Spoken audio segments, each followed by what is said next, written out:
Today I am very excited to introduce you a truly special person. He is Mr. Shakila Wijewardana. He is a coconut grower and also the Vice President of Coconut Grower Association of Sri Lanka.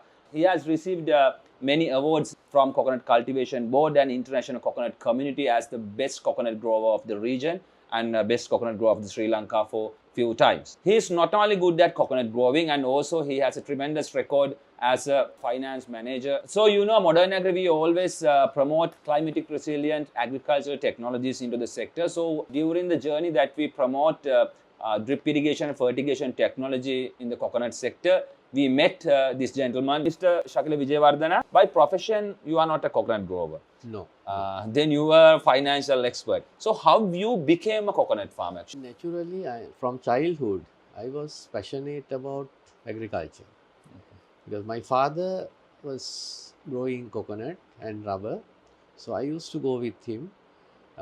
So even though I did biological science as my first degree, more I was involved with the plantation.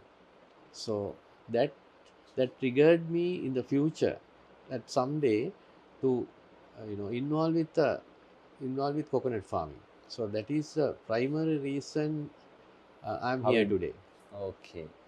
So now you are in this industry. So how you feel that the potential of coconut in this country as well as internationally? So this is one of our major plantation crops. So how you feel about coconut? What we can do with this industry? It's directly related to the poverty alleviation because mainly the grassroots communities in this country are involved with the coconut farming. Right. So when you talk of import, you can see the potential local as well as international. At the same time, culturally and also for poverty alleviation and also for the climate change. Now you know that one of the main ways to reverse the carbon footprint is plantation. So Yes. if you take coconut, it absorbs significant It's a good amount. vegetation. Exactly, it absorbs significant amount of carbon dioxide. Yeah. So now we mentioned that there is a huge export potential for this crop, which is we are desperate of foreign earnings as a country now. So how we can cater to that increasing global market? I mean, expanding global market. If you take right now, last year we have earned about 850 million US dollars. Main exports to United States and the European markets. So they are the finished products, right? Mainly. They are finished products. There are coconut milk, that is, kernel products, non-kernel products, substrates, like the chalk activated And DC carbon. coconut, I think Sri Lanka and DC coconuts are one of the best in the world. Exactly. So, right. So there's a range of products provided to range of countries and suppliers. Okay. So we have a large potential. So the one of the things I think currently the government is looking at is to make a 5-year strategic plan for coconut. Okay. I think we as growers, we are also involved the grower, that is Coconut Growers Association of Sri Lanka. So you are having a main part. Yes, we on are. this. We are part of the program. group, Yeah. The program. So initially the government, and we think of $1.5 billion. Okay. Foreign income. Foreign income. By 2020. By 20, I think within the 5 years. Within next 5 years. Yeah, next 5 years. Right. As a So strategy. right now it's 850 million, close to 1 billion, let's say. So you, as a country, we are trying to get to 1.5 billion by next 5 years by increasing the productivity. Of course. So many things maybe we have to do. One is from the product, because it's a coconut value chain. Yeah. So we as coconut farmers are at the bottom of the value chain. We produce coconuts. So that goes through intermediaries or marketing lines to the local consumption as well as for the manufacturers. Okay. So productivity is one of the important things, and at the same time marketing is also going to be an important thing. So right now the countries, if you take the total, we have about 1.1 million acres of coconut land, and by far the majority are in the hands of the private sector, Okay. except a few government Plantations. companies. So you can understand, being private sector, whether you are a small grower of 5 trees or 5,000 trees, they are commercial, they are private sector growers. Yes. So what the private sector is always driven by the return on investment. Exactly. So we have to ensure that everybody have a decent return on investment. So we, As a business. so we think that if you have at least, because our main asset, if you take our balance sheets, asset is the land and the biological asset, that is the plantation. So now the land values are going up, so which is a challenge for, especially I think most of the coconut growing estates concentrated in this coconut triangle around Kurunegala, Puttalam, Gampa, where the land values are so much higher compared to interior areas. Exactly. So at the same time, so that's why we need to think more and more about the productivity. Otherwise, no point having lands in, yes, financially. So we had to look at from a commercial grower's point of view, whether he's that's very small or important. small. Yeah. So therefore, I think at least we should, if you take the whole return, I mean, if you take the investment, including the land, we need at least say 4% for the return on investment. Okay, 4%. Because the balance, we can say that the land appreciation, yeah, will look after. So so that kind of mindset has to if come. we can't hit that numbers, no point to, Yeah. As a farmer, one, I think I'm quite confident that I can reach that. That's why I'm here, the return on investment. And secondly, I think we can give some of our experience to our fellow farmers. Definitely, that's why we are having this discussion today here. So that also important. And thirdly, as a farmer, we have some pride that we are helping the country with for the food security of our people, at the same time to bring export revenue. The opportunity is there, we have to work for that. So that is the challenge we face. Okay. So when you say work, the entire coconut chain has to work, not only the farmer. So farmer has to work, the policymakers have to work, the input suppliers have to work, the intermediaries have to work, manufacturers have to work, and the exporters have to work. There are many stakeholders in the value chain. So we need to understand that and move. Each one has a part to play. Sri Lanka has a unique place in the world market for our coconuts.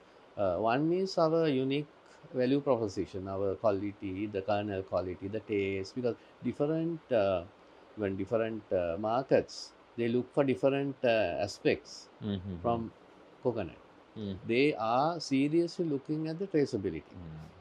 So that's why they are working backwards. So we have to work on changing market trends as a country, as an industry. Then only we can reach these heights and get more foreign income to the country. Yes. So many things you can do in that area. Then that's why I said down the value chain. So for us as farmers, we have to improve productivity. As exporters, we have to develop the brands and the marketing so that you can fetch a better price in the international market. So that can trickle down to the farmer. Yes. So that farmers' return the on livelihood investment will go up. uplifted. The livelihood will go up. The poverty alleviation will be helped. So this is we have to look at. It's a big socio-economic role that this crop can play in the society. Exactly. Right. And also the coconut, we as farmers, we supply to smaller cottage industries. There are people who manufacture oil. There are people who manufacture other things. So now if I take my area, Ridigam, there are people who manufacture cottage level oil, for example.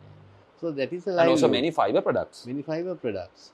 So they help now some of these village level entrepreneurs. They help the village, the preschool or the Ah. church, temple. Also, they give employment to It's this basically women. their way of life. Their way of life, and not only that, because of that, this uh, the country's social fabric is running. That's so the poverty alleviation, children's and women's employment and welfare, all these things are needed with that. So, so that is another part we have to look at it. But I think for whatever the thing, our productivity has to go up. The farmers' That's the productivity. biggest issue that we is the have now. biggest issue. So then, how is one is in the hands of the farmer because as a farmer I should be in the driving seat. Yeah. So you drive the whole the value chain basically. yeah. So not only that, now since I am running the farm, I have to get the best out of the input supply. I have to get the best out of the policymaker. I have to get the best from my customer. It's more into planning and management. Planning and management. So then I have some issues which I can control, but there are some issues which I can't control alone. So then only I go to the government, or then I go to the associations.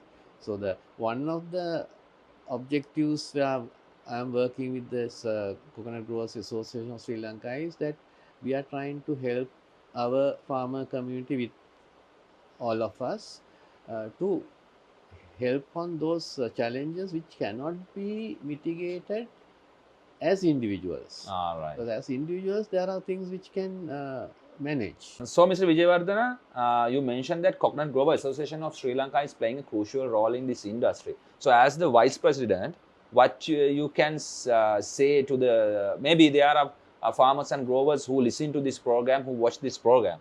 So, what do you have anything to say for them?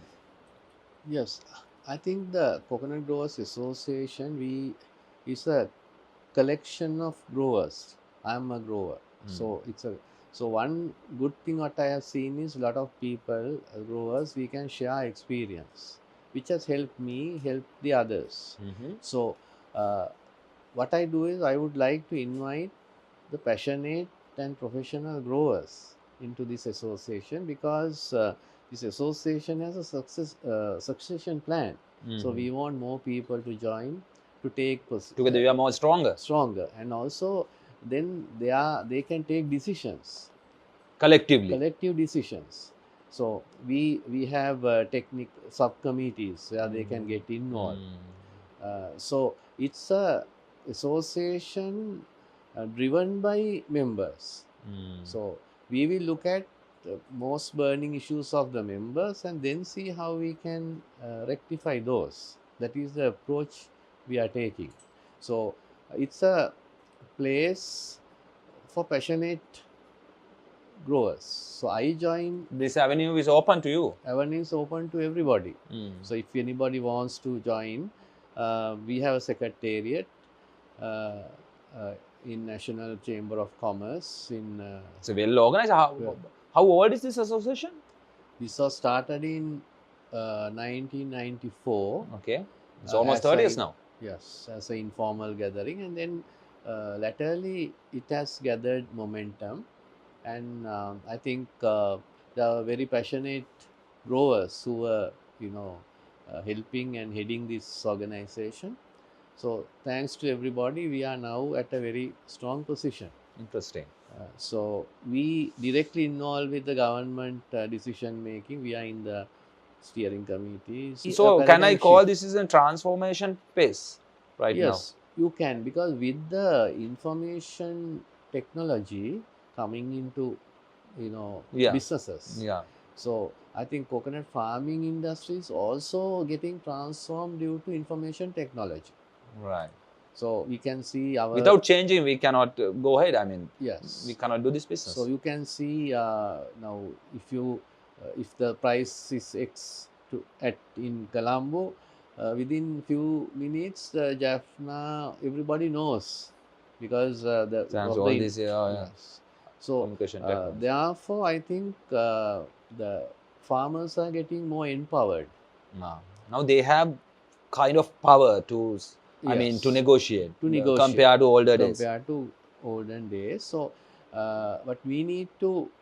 They should be able to organize well, and then Key is to get together. get together, Then you can address address different those issues issues collectively. Exactly. So the That's what you are pricing trying is, with the association, right? exactly. The pricing is one issue, but it's an important issue. So you clearly mentioned that the coconut has a huge potential inside the country. The growers have a huge potential to do the business well inside the country as well as to send their produce in export market, because the export market is growing very fast. I recently saw that currently the coconut market, the whole market is about 32 billion US dollars, which will be further increased to 55 billion US dollars by another 5 years time.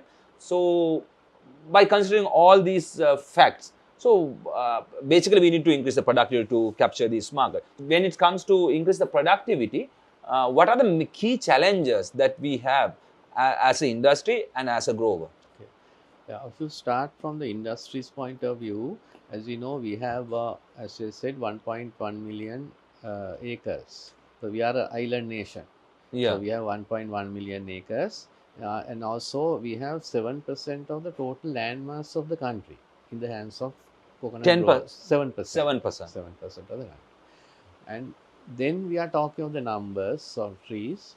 So we estimate that we have about 55 million trees. So, but the question is, we at the same time we assume that and estimate that at least 20% is unproductive. The Okay. plants. The Okay.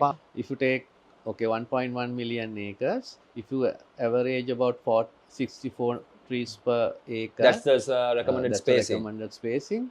Then we talk about roughly 55 million trees.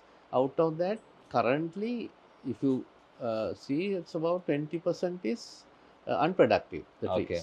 So you can. That's a significant Very number. significant 1/5. thing. Yes. So if you go around, if I take you around this Ridhigama area. This is a different story anyway. Yeah. So it's a. I mean, if you mean Ridhigama area, you can see, you can witness that. I would like to ask, how many unproductive plants you have in your state, Ridhivardana? I don't have, because if it's unproductive, I remove. Yeah. Because because I mean, you have to take hard No point to decisions. maintain unproductive palms as a business. Yes, as a business.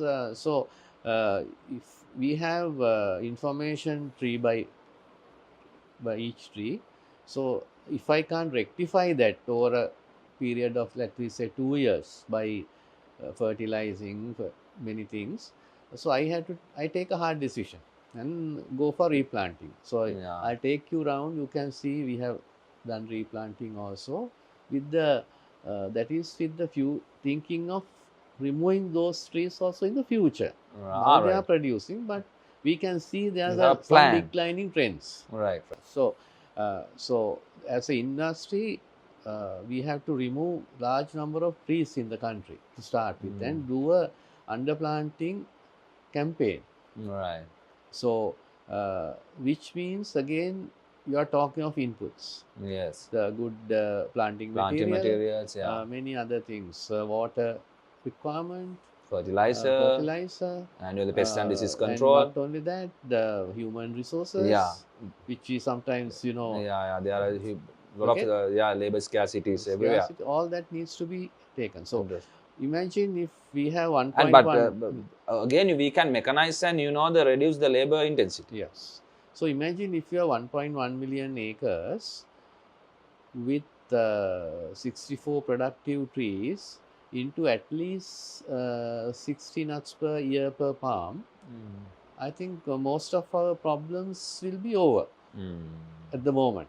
That means we can cater to the local market as well as we can go to the new markets overseas. Exactly. What I'm trying to say is, if we are a commercial farmer, we cannot have restrictions in whatever the way.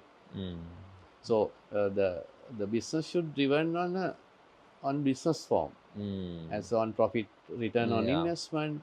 So that is, it's a, those are the, This is where how you look at the business and how you should be looked at the system. I mean, the cultivation. It's a business. Coconut, we Exactly. have to recognize this as a business Yes. model. And also, I can see the generations to come in, the younger generation, they will look at it as a business. Yeah. So we are going through a paradigm shift Right. in farmer That's very community. important. That is very important for us to understand. We need younger generation to come to this business, use the new technology. We- If they come only, the business will develop, right? Develop. Yeah. So that should be the model we should run as a industry. For that, it should be attractive business. New technologies has to be used. And the business should be viable. And Exactly. So from so anyway, it's a viable business, right? It If is you viable. concentrate it properly, give the right focus and the right treatments to your plants, it's definitely a viable business, right? If you have a acceptable productivity, it's a viable business. Yeah. So the question is how fast you can go there. So as any other way, you have to minimize your cost on inputs without compromising the quality, Yeah. and then improve your income. Yeah. So that is the way forward. Without treating the plants well, you cannot get the produce, and we have to find the right balance. Right balance. Yeah. I think you asked me the question of what I Challenges from that. Yeah. So basically, now I took over the management of this 38 acres on the 1st September 2015. That is because That is 9 years before. 9 years before. I can remember the date because it's the day before the World Coconut Day. Interesting. The 2nd September is the World Coconut Day. Symbolical day. Yeah. So how I saw is, with the experience gathered from others, everything, So that's where you first get into this business. Now you said that you I have was with my father in other areas. But this particular land, land, because it didn't have this entire land didn't have coconut. Means it was neglected before. It was a neglected land. About 12 acres there was all coconut. The rest was half, rubber, which was slaughter tapped rubber, and some shrub jungle, that kind of a thing. Nobody, if you come to this land, you can't see, you never understand how this happens. I mean, this is full of, the flourished coconut, pepper, cinnamon. You have many crops and poultry, integrated farming. This is how we do it. Anyway, we will see them in the later in this program. Yes, sorry, sir. Go ahead.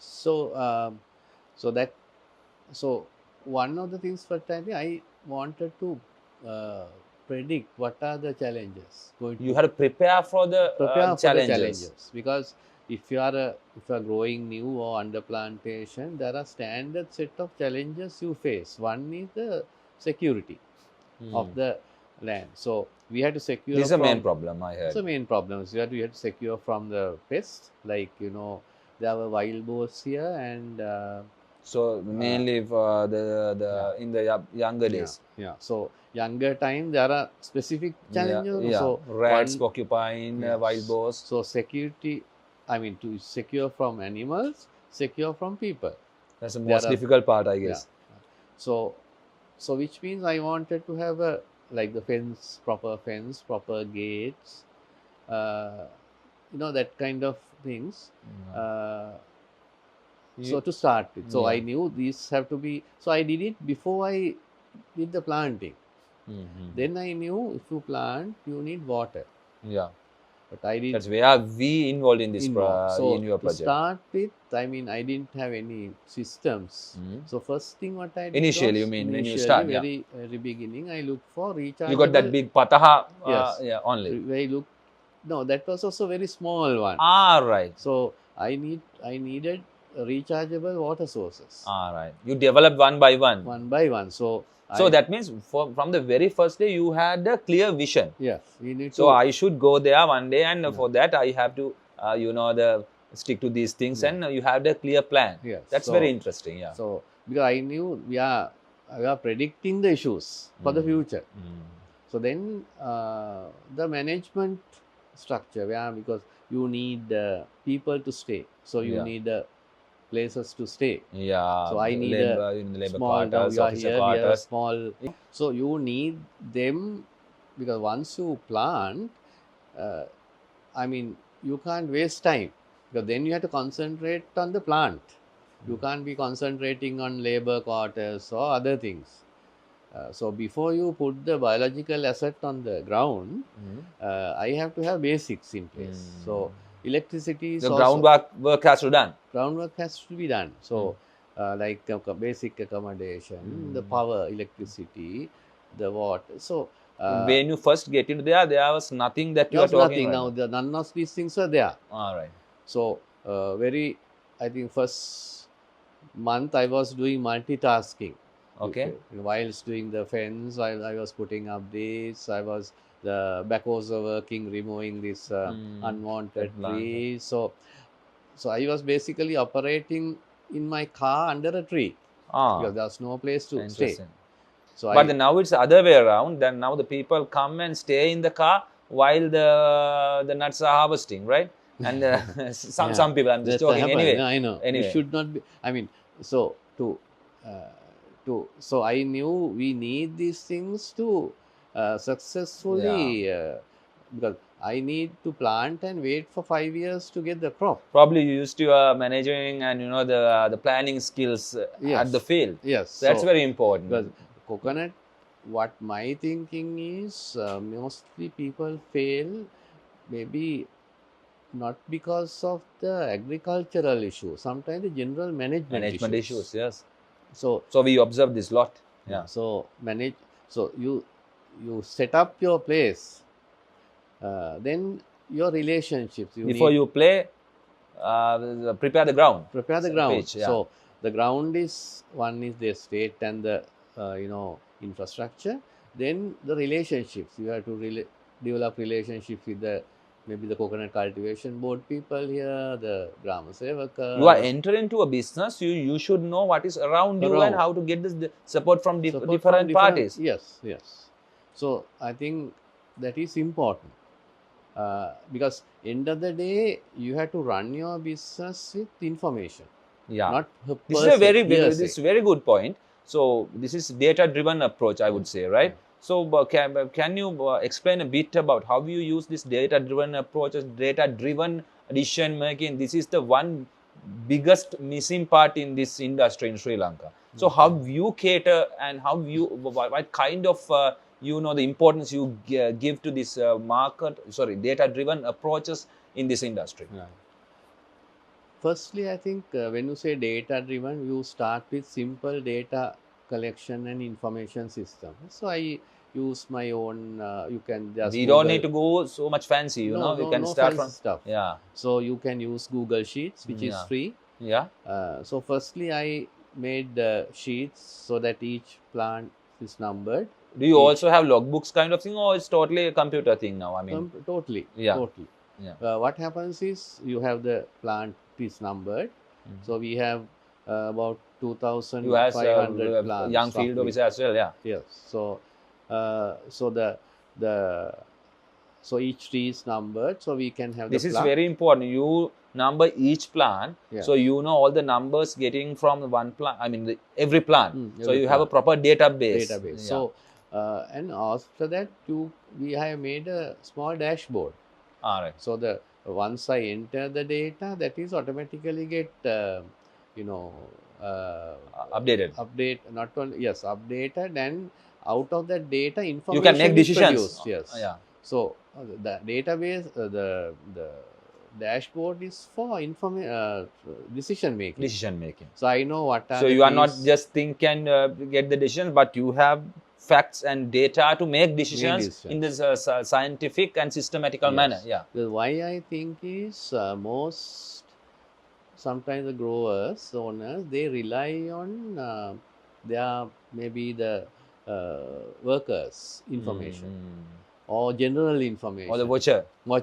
Yeah. But they say, okay, now the owner will be in the city, maybe Colombo somewhere, and then they will come at the time of harvesting, and they will only rely on the watcher. Yes. You now say some people, okay, my crop has come down, but we don't know which tree has come down. Exactly. So because sometimes some trees are maybe performing very well. So rather than saying my crop has come down in this, Which plants out affected? of these, what are the plants? Because then you can have precision inputs. Exactly. So or if the plant is not performing throughout, you have to remove them. Right. Because no point crying on a dead, plant. Yeah. You have to keep the estate productive as much as possible at any given time of a year. Yes. Right. Basically like that. Then the other challenge what I faced is the attitude of people, because we have to get people from the Surrounding area. Because mostly they are used to certain way of life. For and ages. Also, they didn't have role models to look at. Exactly. Now, if I see, there are not many estates using data-driven Google Sheets or thing, or so they bring their experience as workers through where they have worked historically, or how they have been taught by their predecessors. Right. So this change of mindset is a very challenging thing. I think we should never underestimate that. I think these are the areas least addressed by this industry right now, right? These are the areas to be addressed properly. To be addressed. Because now what I see is, now if I take my estate, the future I'm looking at technicians, not manual. Not the laborers. No. Not the general laborers. No. Because that's very important. I would like to know more about that. Because now if you talk of now I'm going with you on this subsurface irrigation. So it's not a job of a simple manual worker. You have to see, okay, what are the technical pressures, person, and it's not rocket science at the same time, either. So very basic. Yeah. But the mindset has to change. That's very important. That is the important thing. So how you make that change? How you? What I do, I mean, now say for example, I always try to recruit younger people. Because I'm not disrespecting this is this will going to long last for years and years, this crop and plantation setup. I know. So not there, because they are easy to adapt into this change. So you have to, so we had to work as a team. We had to respect everybody. Everyone has their own job. So I don't come here as the big boss. I never very do interesting. That. So I work with them as a team, and maybe in the evenings, now I stay some days, I do kind of a storytelling. I show them on the internet, what is happening in India, what is happening in Indonesia, so they become, we start a dialogue. So, and I also share my profit P&L with them. It's not, so they have to know, no? Then they have that what they are doing and what is their contribution is. If you are making a loss, they will feel it then. Oh my God. I'm also, to be blamed. I'm also the part of this business. They have to feel like that. Exactly. So, but if you are making, they will be happy. Like that, So, I prefer younger people. So, my officer he's about 27. He was really helpful when we do the irrigation thing. They are school leavers from the area. And it's really good that you are giving jobs to the the local people. I mean the people around this area.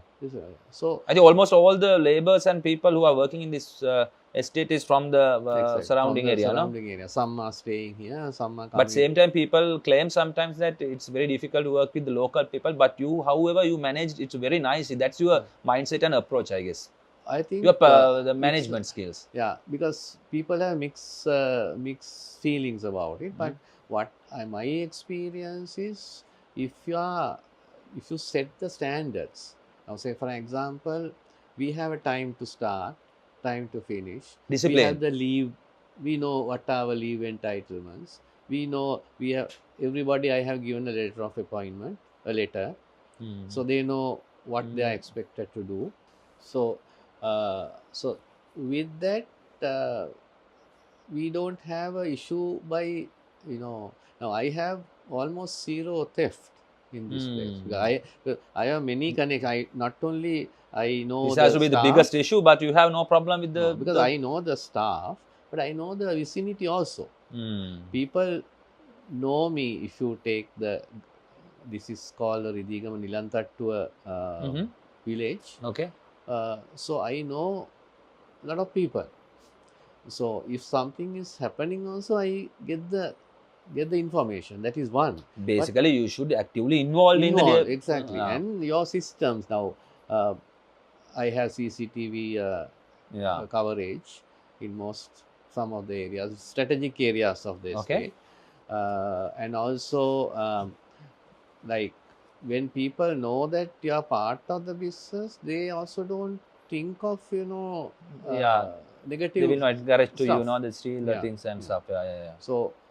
So you need to understand the human psychology also. Exactly. Because coconut planting, it is not like the old days like the Hamputa style, that doesn't work. Yeah. That doesn't work. Younger generation never work like that. Yeah. So and the other thing, you have to only earn respect. You can't get respect. So earning respect means, now I think I have earned respect because people, not only the people who are working here, not only even the others, including the government servants around, they saw this land in 2015 and they see this now. So by showing the end product, you can earn respect. They have seen that this person has he must be having ability to bring this place from this to this. So that has earned, over a period, I have earned. I think that these are the things that we should learn from you. I mean, these are very important when you are running a business. I think so. Now, for example, in 2015 December or so, when I called the regional manager of CCB, I think he didn't know me, and I had to proper relationship. I had to go behind, because no proper relationship. But now it's not the case. We all know very well. They are also part of this particular business. Yeah. So you have healthy relationships with the government institute as well. Institutions. That's very important. It's we have to work private, public, all together, right? Yeah, all together. Yeah. So that is other than the agricultural per se. These are general management skills and the accounting, general management, human resource. These are the missing parts in this industry. Yes. So I think one I see, as you said correctly, the gaps are, even if you take CRI or CCB, others, we don't teach people about the human resource management. We are more talking about the agricultural part. So I think we have to, this is one of the things the Coconut Growers Association of Sri Lanka wants to do. To meet these gaps and tell our, then only we can reach the heights. Yes, how to manage your things. Right. Thank you for the detailed answer for that. Sometimes we saw that some want to just to go, being in the trend, they just plant the seedlings and they have no water. First we should start from the water. How much water I can get from this land. Yes. So then only you have to plant. So depending on the water requirement only, you have to first start planting, say 200 plants or 300 plants. These are big mistakes that our people do. Yes. Yeah. So then it comes that is like the material issues. But you get when it comes to agronomy, I think the knowledge of the people, maybe the owner, maybe the person who is handling, and the workers. So because now when it comes to you get different little diseases, right? To start now, to plant, you get, say, plastispa issue. Yeah. So these are common things. In agriculture, these are So you have to predict. I'm going to plant. We know that they will come. Yes, I mean, we have to know. Yeah. So it's not. It should not come as a surprise. We need to prepare for them. We need to identify. We have to do the necessary treatment. So when you're talking treatment, you need whatever the equipment. If you don't have sprayer, you can't do that. Yeah. So all these things have to be lined up Yeah, for your, exactly. yeah. So we are talking of So I know there are enough information around us. Yes. There are many institutes, and also in the internet, if you go to the internet, you will see all those things. But the problem is people don't think of them, Yes. and they don't seek for the knowledge. Because if you take the CCB, CRI, advisory circulars, there are many things, but you don't need even that, because if I take my phone and go to the internet, This information, so I Google what am I doing to Plasispa. Yeah, I just type, and I will have detailed things. So, yeah. So with the information, Everybody has got a mobile, the smartphone. Smartphone. So the knowledge is there, but the issue, knowledge, you should be passionate to access the knowledge and apply that in your most place. Practical way. Practical way. It's not the 100% the same thing you can't do in your field, but you have to know how to handle it. So the pest and diseases, this is how we have to start. But there are now, say for example, when I was planting, we had little bit of wild boar issue. So I think I'm the first in this area to bring barrels, half barrels, and fix them. Yeah. So which I, because no you were in alert, you know what to do for different. Yes. Then when it's become bigger, you have other problems. Okay, red, black beetle, then the red weevil, all that. So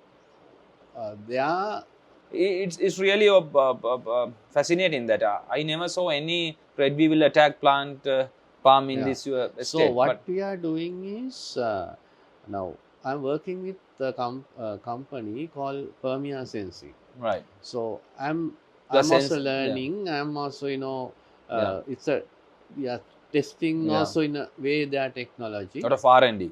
Yes. So one is we started with red weevil detection. So it was a primitive. What we do is you fix something, probe to the tree, and in every listen. plant, every tree, So we started like that. Then now you are developing it, right? Yeah. Now the second, you have more data. And now second way is to take this sounds and analyze in an artificial intelligence model. Then it will give more data. That will say whether it will detect that what is the damage level, and Now we have gone to a place where they have a device. We fix that, and over a period it gives her 3 lights with a green, red. Okay. So if it's red means there are red weevils. Severe case, okay. Because now I am green is fine. Of the orange, it's susceptible. That's called the there's a. We have to go and check basically. So these so like that it's moving. Right. And also in addition, now they are doing with the drones where you check the health of the canopy. Yeah. Because it's quite photosynthesis area. Yeah. So you can run a drone, fly a drone on my land area, estate area, and we try now to you identify. also see the difference between irrigated and non-irrigated lands from the top. Top. Yeah. So you can see the bud. Yeah. And also, they are not that costly as well. That's just No, people. Sometimes people, when they may think, oh, these are huge cost, how we can invest on those things, but it's not like that. I know. Things are, because we know the technology is becoming cheaper. Yeah, cheaper. Every day it's getting cheaper and cheaper. It's become more competition is coming. Yeah. So drones are not. And you don't need to have your own drone. There are companies who are doing that for you. You will pay a subscription or something. I know. Yeah. It's not a major issue. So. But imagine if you are taking 100 nuts per palm a year and 50-60 years, and in every 1.5 months or something, I mean, you are harvesting. So you are. So each tree is a significant asset. Yeah. So now it's very clear that this we have to address these agronomical aspects very well. So with all these climatic changes, now the temperatures are rising like never before. So I saw many research papers, and also since we are a irrigation the irrigation company as well. So we are working on these areas especially. So do you believe that coconut grower has to have a proper irrigation system in their estates to mitigate the risk of the climate changes, as well as it's not a rain-fed crop anymore, right? It's even the rainfall pattern of Southeast Asia has changed drastically over last 20 years. So we cannot predict that we will get the rain at this time of the year, something like that. So it's very clear that we have to have a proper nutrition and the water management in the ground. So what priority you give as a grower to have a drip irrigation system, or let's say the proper irrigation fertigation management? Thank you. I think to start with, I must say the climate related challenge is very, very significant in coconut palm. So take even the CRI. It's very sensitive. Very sensitive. So if you take even CRI, it clearly says if you go beyond some 35, the critical temperature we call it. Temperature, Let me add a bit. So when the temperature rises above 34-35 degrees, the pollen tube will not grow, and there will be no fertilization, there will be no flowers, there are maybe no any the small fruits. So ultimately the yield going to decline drastically.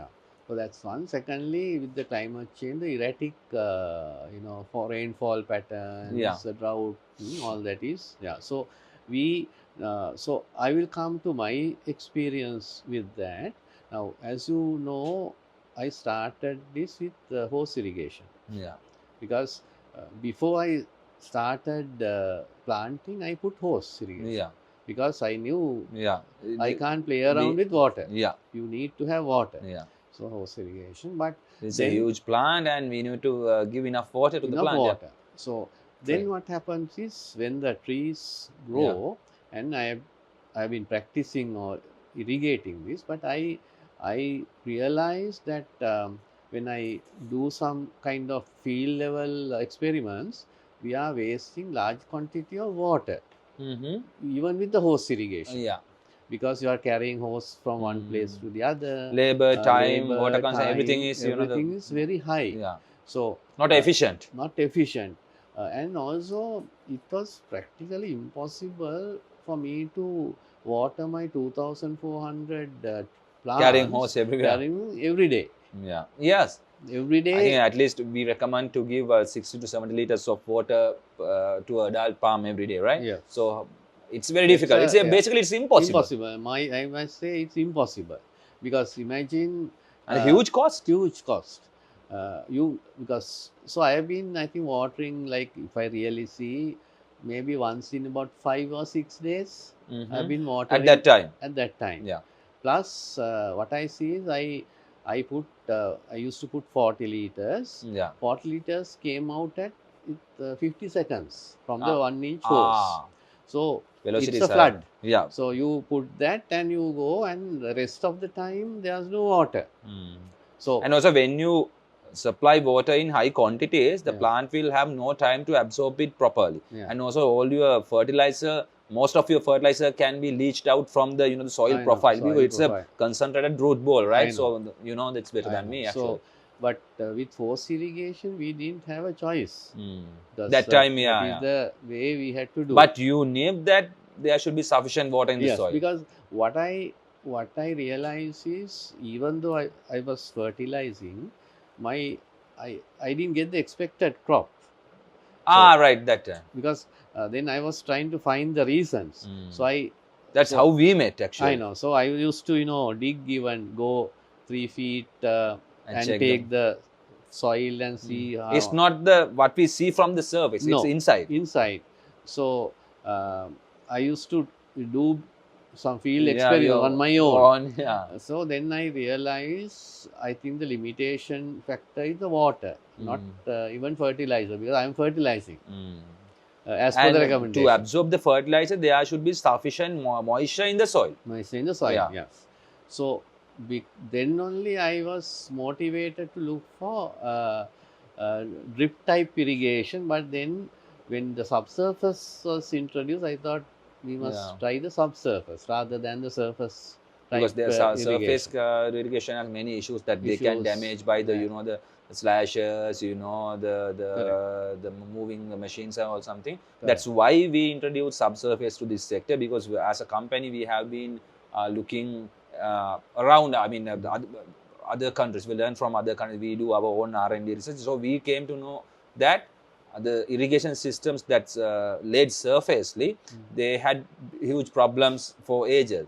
So then we saw especially in India, they use subsurface drip irrigation in some part of the, even the palms, the oil palms and the same the plant segment, they use subsurface drip irrigation. So Right. then we thought, why not subsurface drip irrigation in Sri Lankan cotton for the last 10 years time. So we try to introduce subsurface drip irrigation system, and we met you as well. So we have several, good number of success stories in the soil. I mean, in this ground, and we are taking like this. We are easily crossing 120 nuts per palm if we irrigate and fertigate properly after few. But if the plantation is totally neglected, it will take little more time, maybe 3 years and all. So yeah, but you realize that you need to have a proper irrigation system, and further Yes. to have the subsurface irrigation through the easy mechanization. Exactly, because especially with the climatic changes, and I felt and I knew that water is the issue. Will be a critical problem. Critical point. So the other one is I saw that even the coconut prices will go up because it's a scarce commodity worldwide, and there's a demand. Yeah, So- demand is going up and productivity going down. So investing now may be a good thing for the future. Yeah, So we had to look at it from the commercial angle also. yeah. So those are the reasons. But then I was for that also I had a pre-preparation. I wanted to have the land in a way you can be mechanized. And so even with our people, we were trying to set the mindset before even subsurface your project was introduced. Yeah.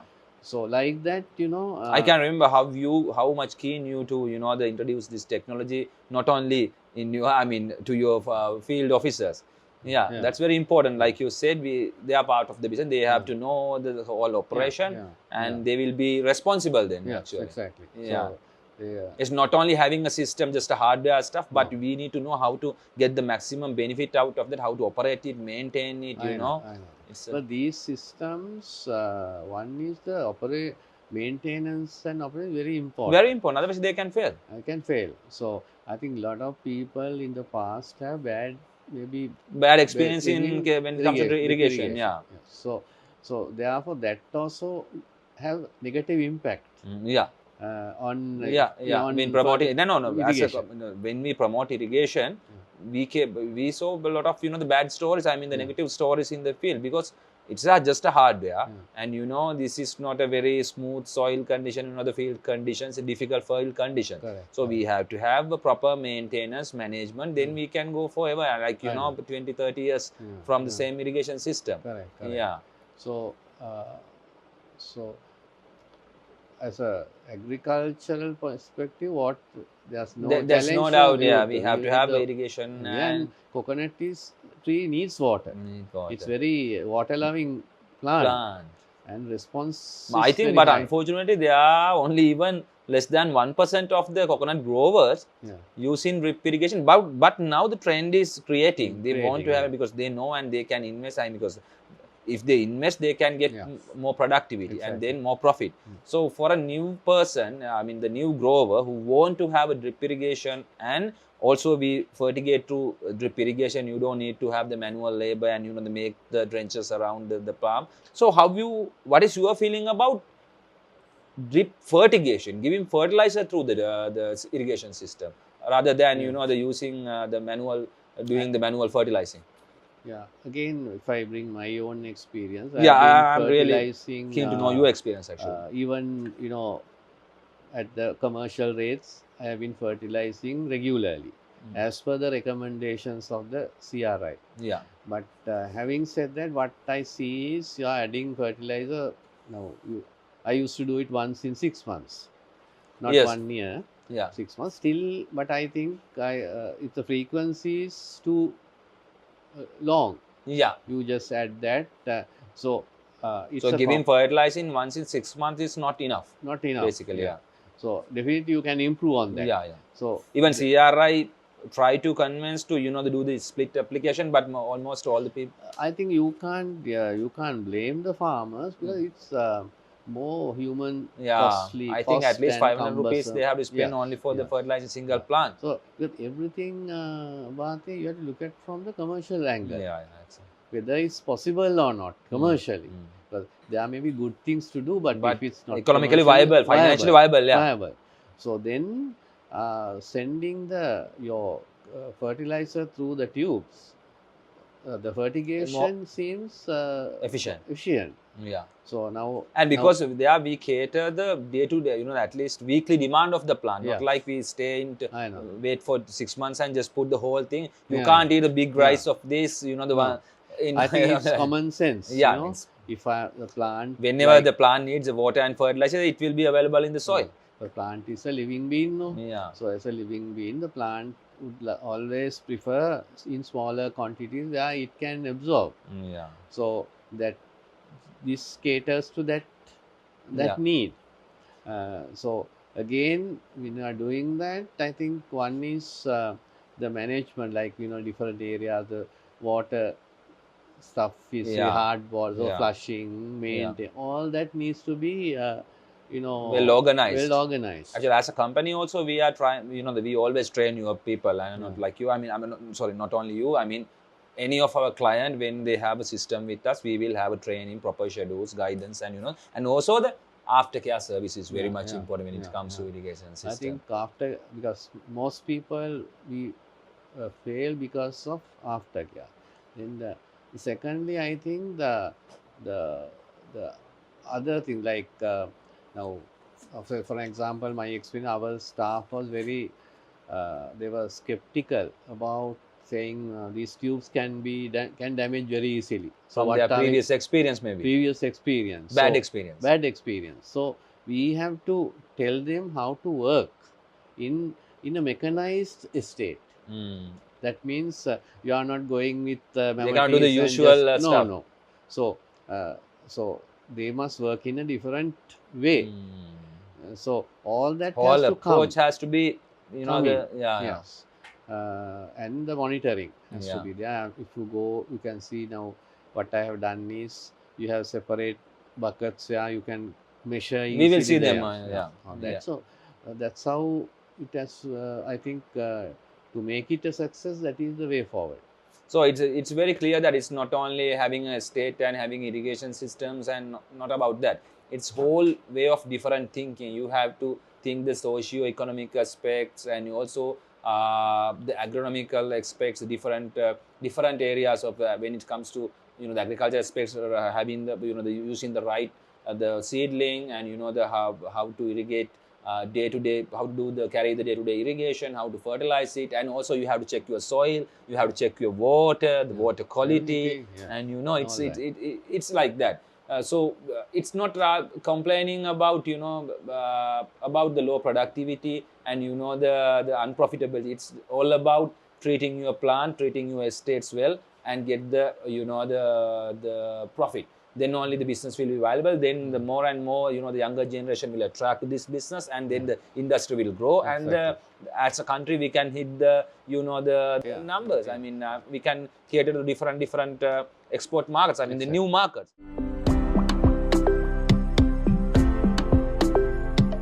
So now we are here at the pump station, the main head control unit of the particular drip irrigation that we installed in Mr. Shakila Wijewardana's Revolutionizing estate. So where we have filters, all the water pumps, the waters, the pond is over there. So Mr. Shakila, I would like to know why you choose to have a drip irrigation and also why you choose us. So there are many irrigation supplies in the industry. So why you wanted to work with us? That will be really beneficial for us as well as the people who see this video.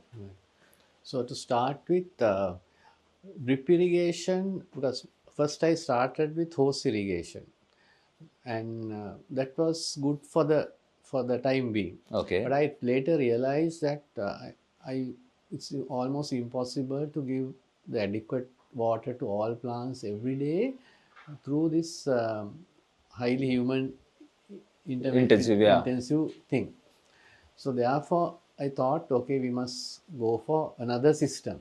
So Okay. then I was looking at even drip irrigation surface and subsurface. So with the knowledge I gathered, because today you can search Yeah. for experience Yeah. on the internet. You have to do a research before you implement yes, something. Exactly. So because you are taking a business decision, so we need to do your groundwork research. And then I thought, okay, we must go for a subsurface irrigation. First, you decided to go with subsurface drip irrigation after researching the available data. Yes, yes. So, do you also research about what's happening in overseas? I mean, other countries. Yes, especially like in India, India. Kerala, that areas they do. They use a lot of subsurface drip irrigation Subsurface system. irrigation. And also I thought, okay, I have data with me for my palms. Each palm I have a monitoring system, so I can clearly see whether there's going to be any improvement after that.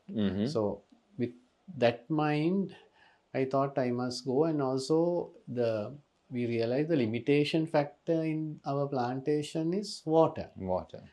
More than, because I fertilize my land regularly. Yeah. So then it's the other main is water. Other than the soil Yeah. conditions. So I realized that it's very important to have a steady supply of water to the plants. Even your soil is not the very best soil for this. I mean, the average soil, you are doing everything in. Exactly. Yeah. Yes. So that was the background why I thought. So idea is to do a certain part and see how the progress is. So you can see now I have my 38 acres. You can divide into two main parts. That is the older plantation and the young plantation, because I planted about 23 acres newly. Okay. So now what I have done is I have this is 2015, and after that 2016 I planted. Okay. 2015 I started my journey. So I was doing the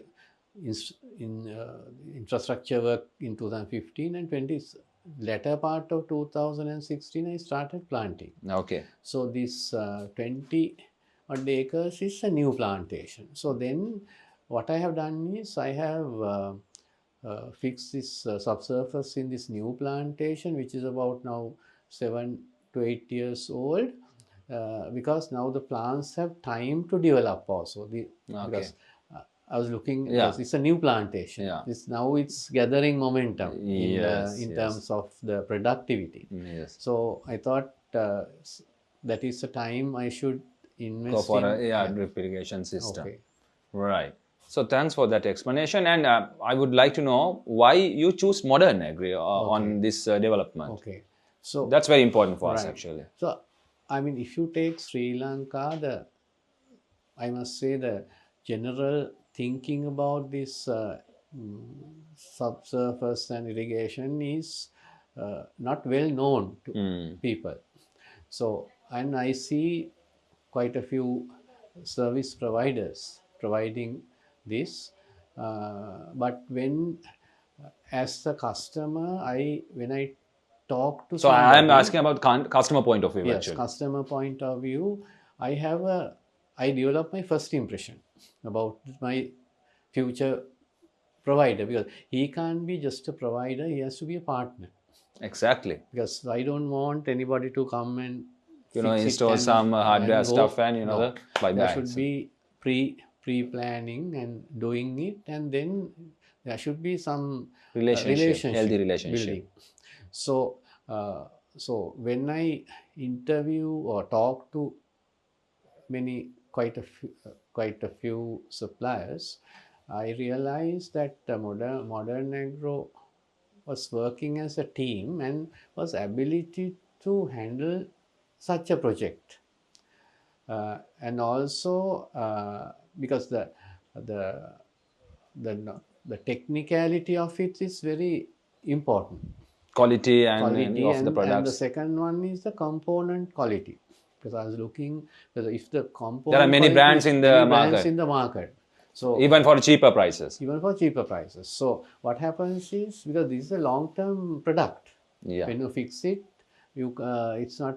I mean, you are talking of It will few have to decades. be functioning well for ages. ages. So then I can't compromise on the quality. Yeah. So then that's why I was looking for Quality has sub price as well. price as well. Yeah. But I thought it's justifiable that the Yeah. quality is You do all the ROIs and yes. So when I do my own financial assessment, the you realize at least it. for 20 years. Yeah. Otherwise, it's Yeah. not worth Yeah.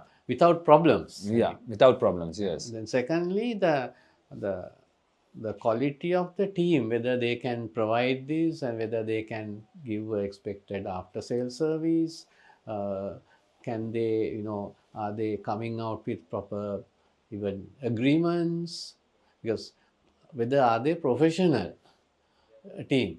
So on that basis only I thought of partnering with Modern Agro, because I again say I don't expect but just a supply.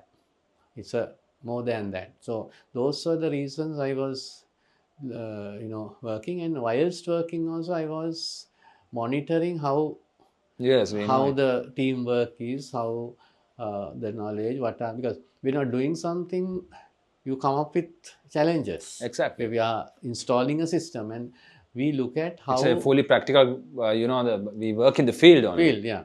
So as a customer, I look at how these guys manage those challenges for some. So how efficiently they do it.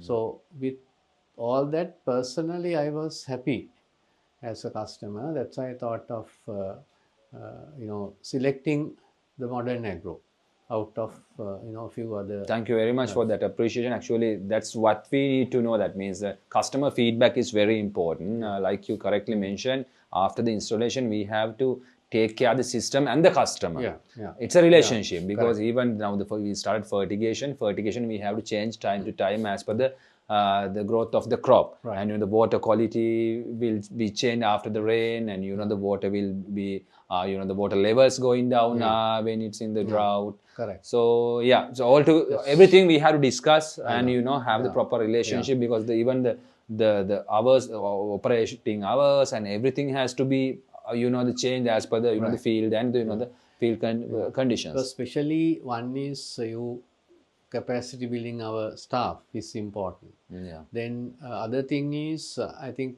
as a provider, maybe you have to integrate with even other things like monitoring systems. That's why we expect to go from here to, like, even you can have partnerships where selection of to bring other technologies, drone technologies, other things, sensing, so that you should be able to show the result of subsurface irrigation. So we have to bring a holistic, I think, chain by different suppliers, this one expertise together. Right. So that is the. Do you recommend any new customer? I mean, any person who want to develop a drip irrigation, do you recommend Modern Agri? Yes, because the thing is the customer has to. What customer has to see? Yeah, I think I would advise. Pre-research is very important. I know. Pre-research, because I would recommend any customer to look into basic things like the rechargeable water sources, the electricity quality of the water, and whether your future management plan for your own estate, whether you have young trees or that one. Then secondly, also you have to see whether your estate is ready for mechanization, because if you have random planting with ad hoc trees, other plants, so you have to prepare. Pre-preparation is important. So once you do that, I think Modern Agro is a good partner to work with, and so you have to understand each other. Yeah. So you have to understand the customer's point of view. Customer has has to understand your point of view, and it has to be a. So I think then they can have a longer term relationship for a win-win situation. So with that, I think I, as a person, as a farmer, I think my experience with modern agro is good. Thank you very much for that appreciation. This is what we want to hear from you, actually, hear from the customer end. So yeah, even you with us, you started a small part of your land, then only you gradually, expand the system. That's really why you decided to do like that way. That will be important for any other customer. You didn't want to do everything one shot. You started the one portion, I mean the one area, and you gradually increased, expand. I mean, this has to be a commercially viable proposition. So we are commercial farmers, so we have to see whether this is going to work in different angles, whether even my staff, workers, whether they are ready, and what are the hiccups and gaps I will face when I'm going to implement, when I'm on the ground. So with doing a small piece, I will then you will understand all this, the issues. How I can, how can you going to mitigate, and how can you going to handle these things for the next phases. One is then you can even break your financial obligations also throughout a period, and also you can gather an experience. Only thing what I caution is you have to have a master plan and do the part rather than just doing a part. So as part of the plan you have to implement, right? Yeah, part of the plan. Don't do part. It's not that blanket thing. No. Keep the future progress and the that means from the day one you have to have a solid plan. So what I always wanted from modern agro is a total plan for the land. We know it, we experienced it. Then implement in piece by piece. So this, otherwise you might incur unnecessary issues and costs. End up with unnecessary issues. Yes.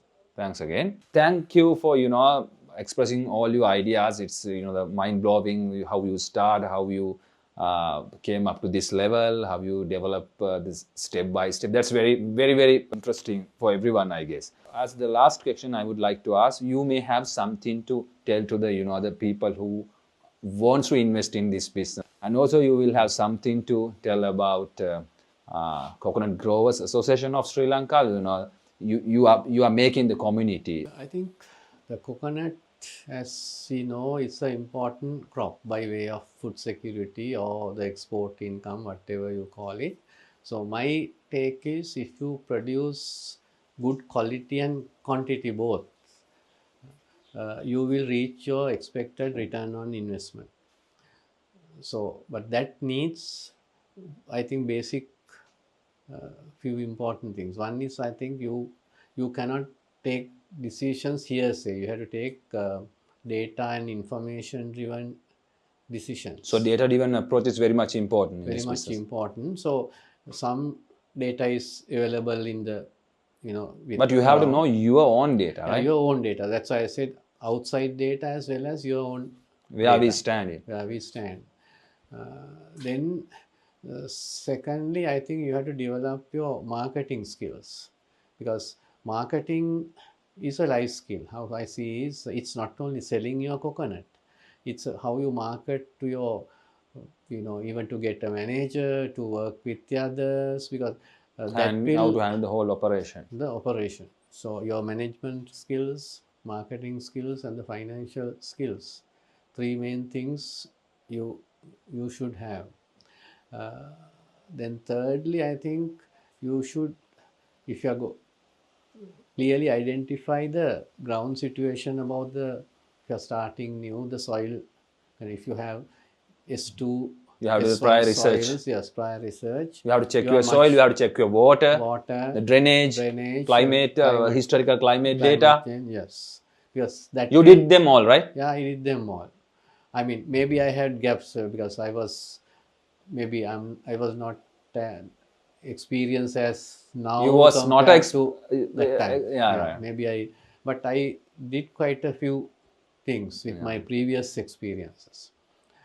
So that And also over the time, sector has developed. Now there are available data everywhere. yeah. So maybe 7 years ago, we didn't Yeah. have this much of data. Nobody wants to talk about coconut that time. I mean, it's one nut is selling at 50 rupees or something. Now it's Correct. things change have I know. developed. And other things, I think, your attitude, and we must have a pride in, because end of the day, we must earn good profits. At the same time, we are helping the food security of the country. We are bringing exporting now. So I think we must ensure that we should not overestimate ourselves. That we must not underestimate, because the reason is the farmers are generally seen as a vulnerable group in the society. So we should change that mindset. This is one of the things the Coconut Growers Association of Sri Lanka as together we want to do with the farmer community. Change the mindset. Change the mindset. A way of thinking. Our own mindset as well as how others think about us. Exactly. That's very important. Then, because unless you bring a dignity and mindset, the younger generation will not attract to this business. So that is, they don't want to be a traditional farmer. No, because there's a paradigm shift now. Yeah. I can see things are, we are not there to agree with everything without checking. Yeah. So that is the new trend. Yeah. So I think we have to follow that suit. Yeah. And we must give that message also to the government support systems. They should be commercially oriented, input suppliers. And also maintain the quality of the inputs being imported to Sri Lanka and the quality supply to of the industry. Inputs. Then also I think the ISO, whatever. The like even the tax structures, this should be farmer friendly. Yeah. Because your income will be more rather than when you. Sometimes the income that the government take from the import duties is very negligible compared to the production increase in the compared to the production levels and also the export earnings. Yes. So there are smaller farmers. So there are different size categories. So so we need to tell them also to be to share information, because today we are in a information era now. Exactly. Information technology, strategic sharing of the data and the experience. So